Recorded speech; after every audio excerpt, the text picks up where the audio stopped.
I wasn't realizing I was at 10 minutes already. Sorry, I didn't even edit the other video. I didn't give a shit. Okay, so we're at page 26 of The Alchemist. Go to work. And so the king, of course, he's known as this old man, but he's actually a king. He's actually a prophet. He's actually one of the chosen ones, however you want to identify.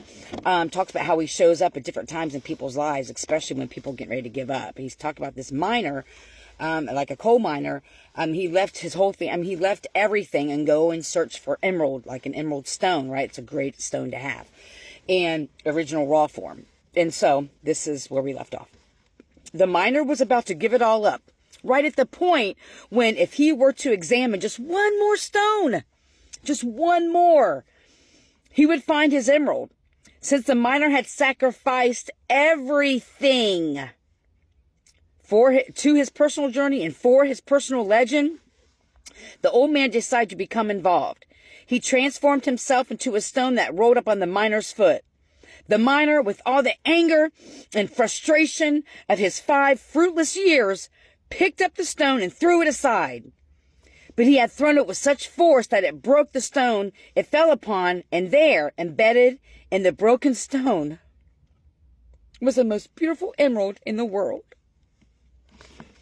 People learn early in their lives what is their reason for being, said the old man, with certain bitterness. Maybe that's why they give up on it too early, but that's the way it is. The boy reminded the old man that he has said something about the hidden treasure. Treasure is uncovered by the force. This is very powerful. And we'll end it here. Do I have maybe one more piece? Okay. So we're going on to 27. The boy reminded the old man that he had said something about the hidden treasure. Treasure is uncovered by the force of flowing water, and it is buried by the same currents, said the old man. If you want to learn about your own treasure, you will have to give me 1/10 of your flock. What about 1/10 of my treasure? The old man looked disappointed.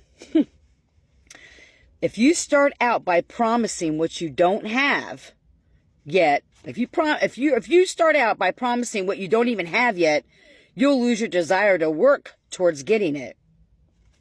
The boy told him they had already promised to give 1/10 of his treasure to the gypsy. Gypsies are experts at getting people to do that, sighed the old man. In any case, it's good that you've learned that everything in life has a price. This is what the warriors of light try to teach. This is what the warriors of the light try to teach. I really recommend people read this book, The Alchemist, especially if you're on a journey. I am the alchemist.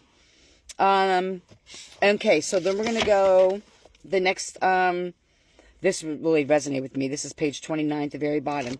The wind began to pick up.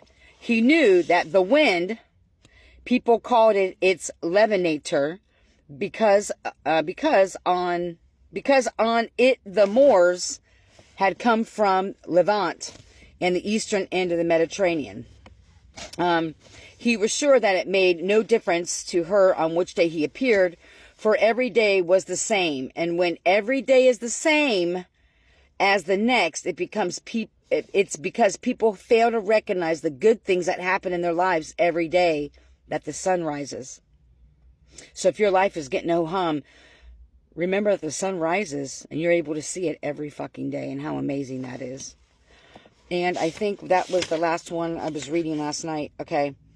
Okay, this is the last page. Sorry, number 31, 32. In order to find the treasure, you will have to follow the omens.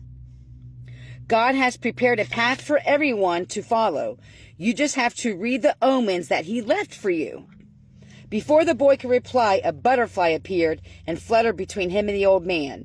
He remembered something his grandfather had once told him, that butterflies were a good omen, like crickets and like grasshoppers and lizards and 4-leaf clovers. That's right, the old man said, able to read the boy's thoughts. Just as your grandfather taught you. He went so grandpa today too.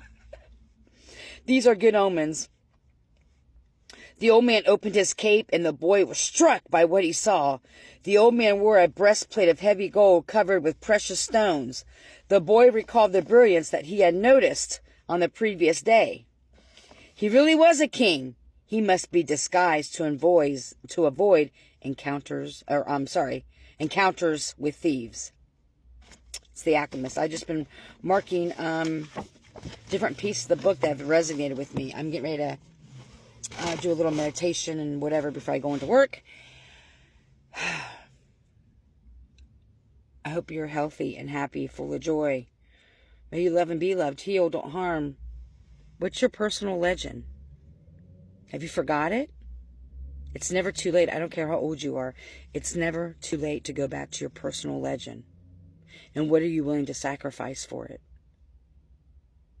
Because what you get in return is far greater. And the journey, is a madhouse. I ain't gonna lie, but it's worth it.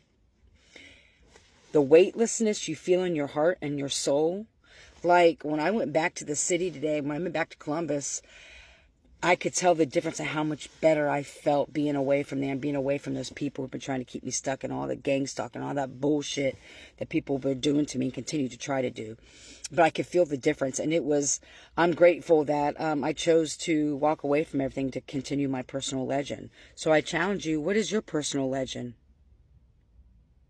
What have you forgotten about that you really wanted to do or be or experience in life? What are you willing to sacrifice to get it? It's a little food for thought. I hope you're healthy and happy, full of joy. Oh, you guys, may you love and be loved. Heal, don't harm.